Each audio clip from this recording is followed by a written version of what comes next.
Last time મેં આપને question પૂછ્યો હતો, કલમ 251 જૂની કલમ CRPC 220 હેઠળ એક જ વ્યવહાર દરમિયાન એક જ વ્યક્તિ દ્વારા કરાયેલી એકથી વધુ ગુનાઓ માટે શું જોગવાઈ છે? ઓપ્શન હતા તેની અલગ અલગ શહેરોમાં ટ્રાયલ કરવી પડે, તેના પર એક જ ટ્રાયલમાં આરોપ મૂકી શકાય, સુનાવણી થઈ શકે. ઓપ્શન સી હતું કે કોર્ટ તે ગુનાઓને માફ કરી શકે. ઓપ્શન ડી માત્ર સૌથી ગંભીર ગુનાની જ તપાસ થશે, બાકી ગુના પડતા મુકાશે. શું આવે સાચો જવાબ? આપ સૌએ લગભગ સાચો જવાબ આપ્યો છે. પ્રશ્ન નંબર 25 સાચો જવાબ બી આવે. તેના પર એક જ ટ્રાયલમાં જોઈન્ટ ટ્રાયલ આરોપ મૂકી શકાય અને સુનાવણી પણ થઈ શકે. Yes friends, welcome back to our channel. આજે ફરી આપણે એકવાર મળ્યા છીએ અને ઓલ ઇન્ડિયા બાર એક્ઝામિનેશન 21 માટે મોસ્ટ ઇમ્પોર્ટન્ટ સબ્જેક્ટ BNSS ના મોક ટેસ્ટ નંબર 14 ના ભાગ નંબર 2 માં હજુ વધારે મોસ્ટ ઇમ્પોર્ટન્ટ MCQs ને સમજવાના છીએ. તો ફ્રેન્ડ્સ, વિડીયોને એન્ડ સુધી જોજો ને જે પણ કોઈ સ્ટુડન્ટ ચેનલ પર નવા છે પ્લીઝ ચેનલને સબસ્ક્રાઇબ કરી લો, બેલ નોટિફિકેશન આઇકોનને ઓન કરી લો, જેથી આવા ખૂબ જ અગત્યના વિડીયોઝ આવે તો તેનું નોટિફિકેશન સૌથી પહેલા આપ સૌને મળી જાય. બિલકુલ સમયને નહીં બગાડીએ, શરૂ કરીશું આજનો વિડીયો.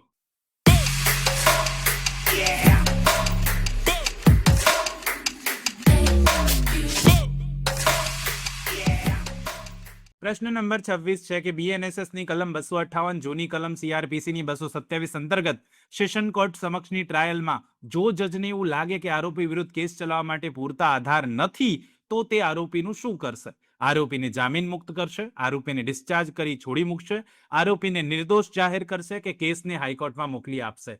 પ્રશ્ન નંબર 26 નો સાચો જવાબ બને છે બી, આરોપીને ડિસ્ચાર્જ કરી દેવામાં આવે. Friends, B will be correct answer. બહુ જ અગત્યનો પ્રશ્ન.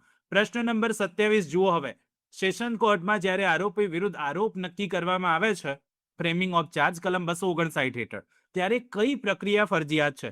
આરોપ માત્ર આરોપીના વકીલને જ વંચાવવો, આરોપીને વાંચી સંભળાવવો અને સમજાવવો જરૂરી છે ને તેને પૂછવું પડશે કે તે ગુનો કબૂલ કરે છે કે ટ્રાયલ ઈચ્છે છે? ઓપ્શન સી છે કે આરોપીની સહી લીધા વિના ટ્રાયલ શરૂ કરી દેવી, કે ઓપ્શન ડી આરોપીને જેલમાં મોકલી દીધા પછી ચાર્જ ફ્રેમ કરવો? પ્રશ્ન નંબર 27 સાચો જવાબ બને છે બી, આરોપીને વાંચી સંભળાવવો, તેને સમજાવવો જરૂરી છે અને પૂછવું પડશે કે ભાઈ ગુનો તેને કબૂલ છે કે પછી ટ્રાયલ આગળ ચલાવી છે. 27માં કરેક્ટ આન્સર એટલા માટે કયો બની જાય? બી બની જાય. પ્રશ્ન નંબર 28 જુઓ. BNSS ની કલમ 265 જૂની CRPC ની કલમ 232 મુજબ સેશન ટ્રાયલમાં જો ફરિયાદ પક્ષના પુરાવા લીધા પછી જજને જણાય કે આરોપીએ ગુનો કર્યો હોવાનું કોઈ પુરાવો નથી તો જજ કયો આદેશ આપે? કેસ મુલતવી રાખવાનો, ડિસ્ચાર્જ કરવાનો, નિર્દોષ છુટકારાનો કે પુનઃ તપાસનો? તો ફ્રેન્ડ્સ, આ બહુ ઇઝી ક્વેશ્ચન છે. આનો જવાબ તમને આવડી જ જાય. સાચો જવાબ સી બને, આરોપીને નિર્દોષ છુટકારો, એક્વિટલ મળી જાય. બરાબર. તો પ્રશ્ન નંબર 28માં સાચો જવાબ સી બને. પ્રશ્ન નંબર 29 જુઓ. પોલીસ રિપોર્ટ પરથી શરૂ થયેલા વોરંટ કેસમાં મેજિસ્ટ્રેટ કઈ કલમ હેઠળ આરોપી વિરુદ્ધના આરોપો પાયા વિહોણા હોવાનું માનીને તેને ડિસ્ચાર્જ કરી શકે? 262, 270, 272 કે 280? તો ફ્રેન્ડ્સ, પોલીસ ચાર્જશીટ પરથી શરૂ થયેલો વોરંટ કેસ હોય, ડિસ્ચાર્જની જોગવાઈ કલમ 270માં છે. 270 વિલ બી કરેક્ટ આન્સર. બી સાચો જવાબ બને. અહીંયાથી ને જૂની કલમ જોઈએ તો 239 છે CRPC ની સેક્શન 239 મુજબ. 29માં સાચો જવાબ બી બને. 30 નંબરનો પ્રશ્ન જુઓ. BNSS ની કલમ 283 જૂની CRPC ની કલમ 251 અંતર્ગત સમન્સ કેસોની ટ્રાયલમાં નીચેનામાંથી કઈ પ્રક્રિયા જરૂરી નથી? આરોપીને ગુનાની વિગતો જણાવવી, આરોપી ગુનો કબૂલ કરે છે કે નહીં તે પૂછવું, ઔપચારિક રીતે લેખિતમાં જ જટિલ આરોપો ઘડવા, આરોપીનો બચાવ પક્ષ રજૂ કરવાની તક આપવી. તો ફ્રેન્ડ, શું જરૂરી નથી એવું પૂછ્યું છે. પ્રશ્ન નંબર 30માં સાચો જવાબ સી છે. ઔપચારિક રીતે ચાર્જ ફ્રેમ કરવો જરૂરી નથી હોતો. She will be correct answer. અહીંયાથી પ્રશ્ન નંબર 30માં સાચો જવાબ સી બને. 31 જુઓ હવે. સમન્સ કેસમાં જ્યારે ફરિયાદી કલમ 289 હેઠળ સુનાવણીના દિવસે કોર્ટમાં ગેરહાજર રહે તો મેજિસ્ટ્રેટ સામાન્ય રીતે શું પગલાં લેશે? આરોપીને પોલીસ કસ્ટડીમાં મોકલશે, આરોપીને નિર્દોષ મુક્ત કરશે સિવાય કે કોર્ટને કેસ મુલતવી રાખવો યોગ્ય લાગે, ફરિયાદી વિરુદ્ધ ધરપકડનું વોરંટ કાઢશે કે કેસ સીધો સેશન કોર્ટમાં મોકલશે? ફરિયાદી હાજર નથી રહેતો. CRPC ની કલમ 256 હતી, BNSS ની કલમ 289 છે. પ્રશ્ન નંબર 31માં સાચો જવાબ બી આવે. આરોપીને નિર્દોષ મુક્ત કરી દેવામાં આવે સિવાય કે કોર્ટને એવું લાગે કે કેસ મુલતવી રાખીએ. બી વિલ બી કરેક્ટ આન્સર. પ્રશ્ન નંબર 32 જુઓ હવે. BNSS ની કલમ 281 જૂની CRPC ની કલમ 248(2) મુજબ જો કોઈ કેસમાં મેજિસ્ટ્રેટ આરોપીને દોષિત ઠેરવે છે તો સજાનો આદેશ આપતા પહેલા તેણે કઈ બાબતનું પાલન કરવું પડે? આરોપીને સીધો જેલમાં મોકલી દેવો જોઈએ, કોઈ દલીલ સાંભળવી નહીં, સજાના પ્રમાણ પર ક્વોન્ટમ ઓફ સેન્ટેન્સ કહેવાય એના પર આરોપીને સાંભળવો સિવાય કે કાયદામાં પ્રોબેશનનો લાભ અપાતો હોય, ફરિયાદી પક્ષની મંજૂરી લેવી, સજા નક્કી કરવા માટે હાઈકોર્ટને પત્ર લખો. શું આવે સાચો જવાબ 32 નંબરના પ્રશ્નમાં? સાચો જવાબ બી બનશે ફ્રેન્ડ્સ. સજાના પ્રમાણ પર આરોપીને સાંભળવો પડે ક્વોન્ટમ ઓફ સેન્ટન્સ સિવાય કે પ્રોબેશનનો લાભ મળતો હોય તો સાંભળવાની જરૂર નથી, પણ એ સિવાય સજા શું કરવી એ બાબતે સાંભળવા પડે. બી વિલ બી કરેક્ટ આન્સર. પ્રશ્ન નંબર 33 જુઓ. કઈ કલમ હેઠળ judicial magistrate first class summary trial ચલાવવાની સત્તા છે? 283, 293, 300 કે 310? 33માં સાચો જવાબ બી બને. 293 જૂની કલમ 260. 293માં જોગવાઈ છે સમરી ટ્રાયલની, આપણે યાદ રાખીશું, ઇમ્પોર્ટન્ટ છે. બી વિલ બી કરેક્ટ આન્સર. પ્રશ્ન નંબર 34 જુઓ. બીએનએસએસની કલમ 293 મુજબ સમરી ટ્રાયલમાં વધુમાં વધુ કેટલા વર્ષ સુધીની કેદની સજાપાત્ર ગુનાઓ ચલાવી શકાય? માત્ર 6 મહિના સુધીની સજાપાત્ર ગુના, 2 વર્ષ સુધીની કેદની સજાપાત્ર ગુના, 3 વર્ષ સુધીની કેદની સજાપાત્ર ગુના કે 5 વર્ષ સુધીની કેદની સજાપાત્ર ગુના? પ્રશ્ન નંબર 34માં સાચો જવાબ બી બને. 2 વર્ષ સુધીની સજાપાત્ર ગુના હોય એમાં આ ટ્રાયલ ચાલી શકે, summary trial. B will be correct answer. પ્રશ્ન નંબર 35 જુઓ. સમરી ટ્રાયલમાં કલમ 294 સીઆરપીસીની કલમ 262 હેઠળ બહુ જ અગત્યનો પ્રશ્ન. મેજિસ્ટ્રેટ વધુમાં વધુ કેટલી અવધિની સજા કરી શકે? 1 મહિનાથી વધુ નહીં, 3 મહિનાથી વધુ નહીં, 6 મહિનાથી વધુ નહીં કે 1 વર્ષથી વધુ નહીં? 35 નંબરનો પ્રશ્ન હોય. સાચો જવાબ બી આવે. 3 મહિનાથી વધારે સજા ના કરી શકે સમરી ટ્રાયલમાં magistrate. B will be correct answer. પ્રશ્ન નંબર 36 જુઓ. બીએનએસએસમાં પ્લી બાર્ગેનિંગ ગુનાની કબૂલાત માટેની સોદાબાજીની જોગવાઈઓ કયા પ્રકરણમાં છે? 14, 21, 22 કે 25? પ્રશ્ન નંબર 36 સાચો જવાબ બનશે સી. અહીંયા સી જોગવાઈ છે. પ્રકરણ નંબર 22 સીઆરપીસીમાં ચેપ્ટર 21A હતું, પણ અહીંયા 22 છે. ઓકે. પ્રશ્ન નંબર 37 નીચેનામાંથી કયા કિસ્સામાં આરોપીને પ્લી બાર્ગેનિંગનો લાભ નથી લઈ શકતો? 7 વર્ષથી વધારેનો ગુનો હોય, સામાજિક આર્થિક સ્થિતિને અસર કરતો ગુનો હોય, મહિલા હોય, 14 વર્ષથી નાના બાળક વિરુદ્ધ ગુનો હોય. ઉપરોક્ત તમામ કિસ્સાઓમાં પ્લી બાર્ગેનિંગ મળી શકે નહીં. તો પ્રશ્ન નંબર 37નો સાચો જવાબ ડી બને. આ ઉપરના તમામ કિસ્સાઓ એવા છે કે જ્યાં પ્લી બાર્ગેનિંગ ના મળે friends. D will be correct answer. 37માં સાચો જવાબ ડી બને. 38 જુઓ. બીએનએસએસની કલમ 336 જૂની કલમ 300નો મુખ્ય સિદ્ધાંત શું છે જે ભારતીય બંધારણના અનુચ્છેદ 20(2) ને સમાંતર છે? Right to legal aid, double jeopardy, doctrine of double jeopardy, એકવાર દોષિત કે નિર્દોષ થયા પછી તે જ ગુના માટે ફરી ટ્રાયલ ન થઈ શકે, સ્વ અપરાધ વિરુદ્ધનો ગુનો કે ઓપન કોર્ટનો સિદ્ધાંત? તો પ્રશ્ન નંબર 38માં સાચો જવાબ ફ્રેન્ડ્સ બી બને. ડબલ જીઓપાર્ડીનો સિદ્ધાંત છે. એક વખત એકવાર દોષિત સાબિત કે નિર્દોષ સાબિત થઈ ગયા એક ટ્રાયલમાં તો ફરી એની એ ટ્રાયલ ચાલી શકે નહીં. આ આર્ટિકલ 20(2) પણ જોગવાઈ છે ને કલમ 300 સીઆરપીસી અને અત્યારે 336 બીએનએસએસમાં. તો અહીંયા સાચો જવાબ 38માં બી બને. 39 જુઓ. બીએનએસએસની કલમ 341 જૂની સીઆરપીસીની કલમ 304 મુજબ જો આરોપી પાસે વકીલ રોકવાના પૈસા ન હોય અને તે સેશન કોર્ટ સમક્ષ ટ્રાયલ હોય તો બચાવ માટે સરકારી ખર્ચે વકીલ પૂરી પાડવાની જવાબદારી કોની છે? વકીલ મંડળની, સરકારની એટલે કોર્ટની, ફરિયાદ પક્ષના સરકારી વકીલની કે સુપ્રીમ કોર્ટની? તો ફ્રેન્ડ્સ હંમેશા યાદ રાખી લેજો. 39માં સાચો જવાબ બી આવે. રાજ્ય સરકારના ખર્ચે કોર્ટની આ જવાબદારી છે. બી વિલ બી કરેક્ટ આન્સર. પ્રશ્ન નંબર 40 જુઓ.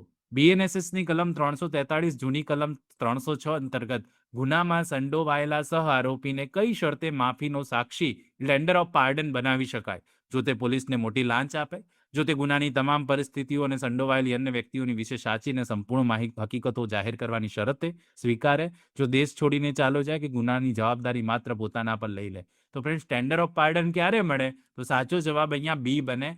જો એ પરિસ્થિતિમાં સ્વીકારી લે, સંડોવાયેલી વ્યક્તિ વિશે સાચી હકીકતો માને, જાહેર કરે, એવી શરતે જ એને ટેન્ડર ઓફ પાર્ડન મળી શકે.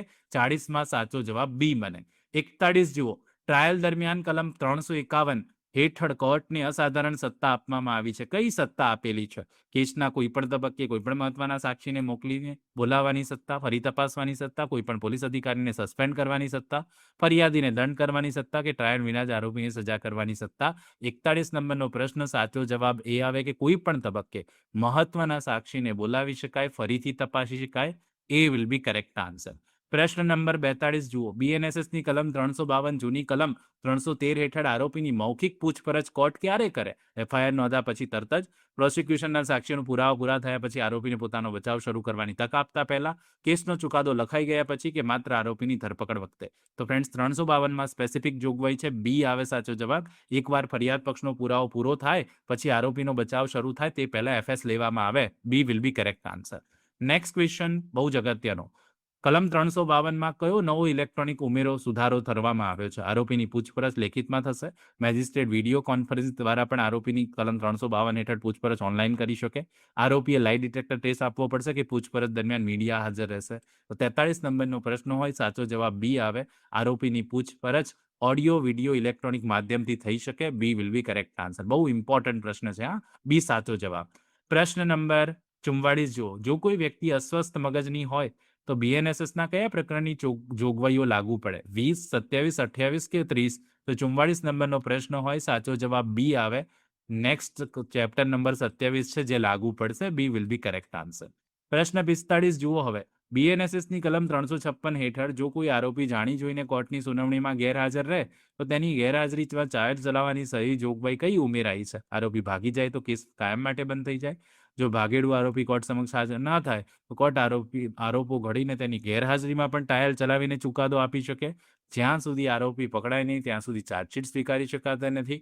માત્ર હાઈકોર્ટ જ આવી ટ્રાયલ ચલાવી શકે. તો 45 નંબરનો પ્રશ્ન હોય, સાચો જવાબ બી આવે. જો ભાગેડુ આરોપી કોર્ટ સમક્ષ હાજર ન થાય તો કોર્ટ આરોપો ઘડીને તેની ગેરહાજરીમાં પણ ટ્રાયલ પૂરી કરી શકે અને સજા પણ કરી શકે, ચુકાદો પણ આપી શકે. બી વિલ બી કરેક્ટ આન્સર.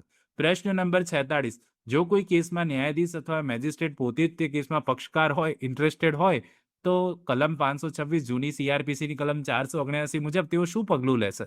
તેઓ પોતે જ કેસ ચલાવીને ચુકાદો આપી દેશે. તેઓ તે કેસની સુનાવણી પોતે કરી શકશે નહીં સિવાય કે ઉપલી કોર્ટની ખાસ પરવાનગી હોય. તેઓ ફરિયાદ પક્ષને કેસ પાછો ખેંચવા કહેશે. તેઓ આરોપીને સીધી સજા કરી દેશે. તો 46 નંબરમાં સાચો જવાબ બી બને. તેઓ પોતે સુનાવણી કરી શકે નહીં સિવાય કે ઉપલા કોર્ટની પરવાનગી હોય. બી વિલ બી કરેક્ટ આન્સર. પ્રશ્ન નંબર 47. બીએનએસએસની કલમ 357 જૂની કલમ 319 હેઠળ કોર્ટને કઈ મહત્વની સત્તા છે? ગુનામાં સંડોવાયેલી હોય તેવી અન્ય કોઈ વ્યક્તિ જેનું નામ ચાર્જશીટમાં ન હોય તેના વિરુદ્ધ ટ્રાયલ દરમિયાન પુરાવા મળતા તેને આરોપી તરીકે કેસમાં ઉમેરવાની, પોલીસ અધિકારીને નોકરીમાંથી કાઢી મૂકવાની, વકીલનું લાયસન્સ રદ કરવાની કે કેસને સીધો મધ્યસ્થ જેલમાં ટ્રાન્સફર કરવાની. તો 47માં સાચો જવાબ એ આવે. ગુનામાં જે પણ કોઈ વ્યક્તિ સંડોવાયેલી હોય તેવી અન્ય કોઈ પણ વ્યક્તિનું નામ ચાર્જશીટમાં ન હોય તેમ છતાં પુરાવામાં મળે તો તેનું નામ આરોપીમાં ઉમેરાઈ જાય. A will be correct answer. Next question 48 number. કલમ 360 હેઠળ સરકારી વકીલ કોર્ટની પરવાનગીથી ક્યારે કેસ પાછો ખેંચી શકે? એફઆઈઆર નોંધાયાના 10 દિવસમાં, ચુકાદો સંભળાવવામાં આવે તે પહેલા કોઈ પણ સમય, ચાર્જ ફ્રેમ થયા પહેલા જ માત્ર, કેસ સુપ્રીમ કોર્ટમાં જાય પછી. શું આવે સાચો જવાબ? તો 48માં સાચો જવાબ બી આવે. ચુકાદા પહેલા ગમે ત્યારે વિડ્રો થઈ શકે. બી વિલ બી કરેક્ટ આન્સર. પ્રશ્ન નંબર 49 જુઓ. બીએનએસએસની કલમ 360 હેઠળ જો ચાર્જ ફ્રેમ થયા પછી સરકારી વકીલ કેસ પાછો ખેંચે તો આરોપીનું શું સ્ટેટસ કહેવાય? ડિસ્ચાર્જ, એક્વિટલ, જામીન મુક્ત કે ગુનેગાર? તો 49 નંબરના પ્રશ્નનો સાચો જવાબ શું આવે? બી આવે. એક્વિટલ કહેવાય. ચાર્જ ફ્રેમ નથી થયો અને છોડી મૂક્યો તો એક્વિટલ ગણાશે, નિર્દોષ મુક્તિ ગણાય. બી વિલ બી કરેક્ટ આન્સર. પ્રશ્ન નંબર 50 અને આજનો લાસ્ટ ક્વેશ્ચન, જેનો આન્સર આપશો એ મને નીચે કોમેન્ટ બોક્સમાં કોમેન્ટ કરીને જરૂરથી આપવાનો છે. જ્યારે કોઈ મેજિસ્ટ્રેટને લાગે કે કેસમાં એવી સજા કરવાની જરૂર જે આપવાની તેમની સત્તા પાસે સત્તા નથી તો કલમ 361 જૂની સીઆરપીસીની કલમ 322, 325 મુજબ તેઓ કેસ કોને સોંપે? રાજ્યના રાજ્યપાલને, ચીફ જ્યુડિશિયલ મેજિસ્ટ્રેટ સાહેબને, નજીકના પોલીસ સ્ટેશનના ઇન્ચાર્જને કે ડિસ્ટ્રિક્ટ મેજિસ્ટ્રેટને? 50 નંબરના પ્રશ્નનો જવાબ જો આપ સૌને આવડે છે તો કોમેન્ટ કરીને જરૂરથી જણાવજો. મોક ટેસ્ટ નંબર 14 બીએનએસએસના બહુ જ અગત્યના પ્રશ્નોનો ખાસ કરીને મોક ટેસ્ટ નંબર 14ના બહુ જ ઇમ્પોર્ટન્ટ પ્રશ્નનો ભાગ નંબર 3 પાર્ટ નંબર 3 જોઈએ છે તો કોમેન્ટમાં પાર્ટ નંબર 3 પણ જરૂરથી લખી દેજો. આઈ હોપ કે આજનો આ વિડીયો આપ સૌને સારો લાગ્યો હશે. જો સારો લાગ્યો હોય તો એક લાઇક કરો. ચેનલ પર નવા હો તો ચેનલને સબસ્ક્રાઇબ કરીને બેલ નોટિફિકેશન આઇકોનને ઓન કરી લો, જેથી આવા ખૂબ જ અગત્યના વિડીયો આવે તો તેનું નોટિફિકેશન આપને જરૂર મળી જાય. મળીએ નેક્સ્ટ વિડીયોમાં. ત્યાં સુધી જોતા રહો અમારી channel real education catch it. ખૂબ ખૂબ ધન્યવાદ. ખૂબ ખૂબ આભાર.